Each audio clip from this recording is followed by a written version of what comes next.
Today we will do the Maxwell's distribution of velocities. According in the previous classes we had studied the kinetic theory and kinetic gas equation. According to them, according to the theory, the molecules of the gas moves continuously in different direction with different velocity. Hence, they keep colliding with each other. However, the collision is supposed to be perfectly elastic and there is no net loss of kinetic energy. In other words, whereas some molecules are speeded up, the others are slowed down after the collision. Thus, even if the temperature is kept constant, there is a molecular coerce in the gas between the molecules. However, Maxwell in 1886 pointed out that in spite of the chaotic motion of the molecules, there is one regularity. And he suggested that at a particular temperature, the fraction of the molecule possess particular velocities which remain almost constant, and this state is known as steady state. So on the basis of the laws of probability, he calculated the fraction of molecules having the velocities between c and c plus dc, which is given by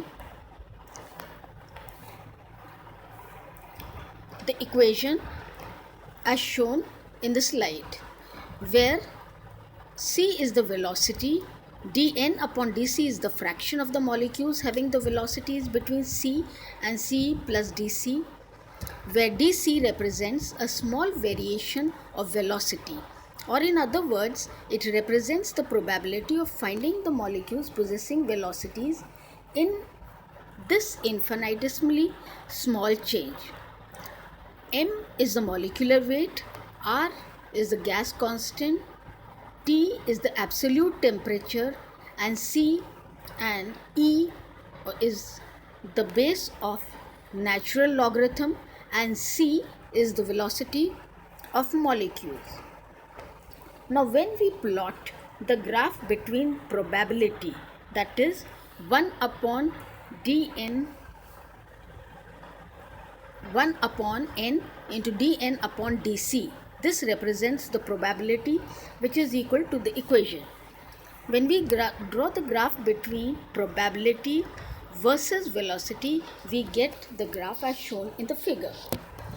From this we can see that, or we can observe that the velocity, a fraction of the molecule having zero velocity is 0, and the fraction of the molecules having velocity greater than 0 increases with the increase in the velocity and reaches a maximum value corresponding to a particular velocity, which is here it is represented by alpha and it is known as most probable velocity, and then it begins to decrease. Thus it may be concluded that the fraction of the molecules having very low velocities or very high velocity are very small. Secondly, there is a velocity alpha correspond to that of the fraction of molecule which is maximum. In other words, we can say alpha is the velocity possessed by the maximum fraction of the molecules corresponding to the probability P is maximum. This velocity is called the most probable velocity, and the most probable velocity may be therefore defined as the velocity possessed by maximum fraction of the molecules of the gas at a particular temperature. Now, interpretation when comparing or detailed, if we want to see the velocity in terms, then the probability versus dc.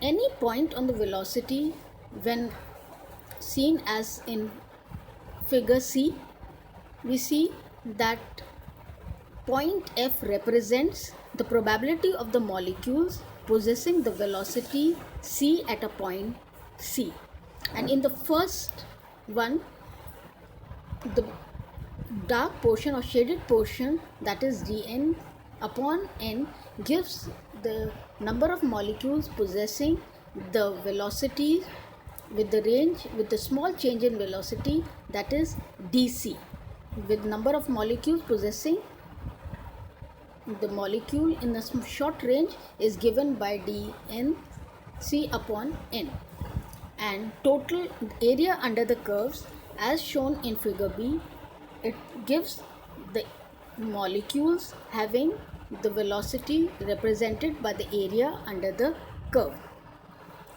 Now when comparing the probability of the molecule and the curve with velocity as shown in this figure, it is given by three temperature. You can see three curves for T1, T2 and T3, where T1 is greater than T2 and T2 is greater, no I'm sorry, T1 is the temperature with less temperature than T2 and T3 is greater than T2.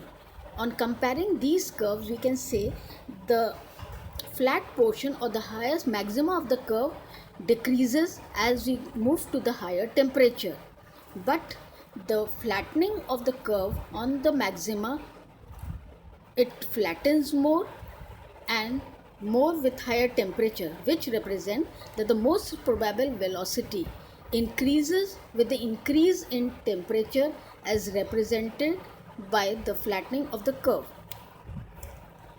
Now on the conclusions of these or comparing these curves, the fraction of the molecule possessing very low velocity is very small. The fraction of the molecules having velocities greater than 0 first increases with the increase in the velocity, then passes through the maxima and finally decreases rapidly towards 0 for higher velocities, indicating that the probability of molecules having very high velocity is very small. Third, the velocity corresponding to the maximum of the curve is known as the most probable velocities and is denoted by alpha, since the distribution curve is asymmetric about its maxima and the most probable velocity is different from the average velocity. The most probable velocity increases with the increase in temperature. Fifth, the maxima of the curve is lowered at a higher temperature, indicates that the fraction of molecule possessing the most probable velocity decreases, but at the higher temperature the maximum still represents the largest fraction of molecules possessing this velocity. The flattening of the curve at higher temperature indicates the wider distribution of molecules. In other words, the fraction of the molecules possessing different velocities tend to become same, but still the molecules will have different velocities at different range. So this was all the conclusion. You can see from the graphs while comparing the three things. Again, on concluding, that is the curve of the graph, the velocity with the increase in velocity at a particular temperature increases, it reaches the maximum and then it again decreases. Secondly, when you compare the temperatures of the curve, we can see the flattening of the curve on the maxima increases and the molecules possessing the most probable velocity increases with the increase in temperature. So these were the main points. Thank you. This is all for today.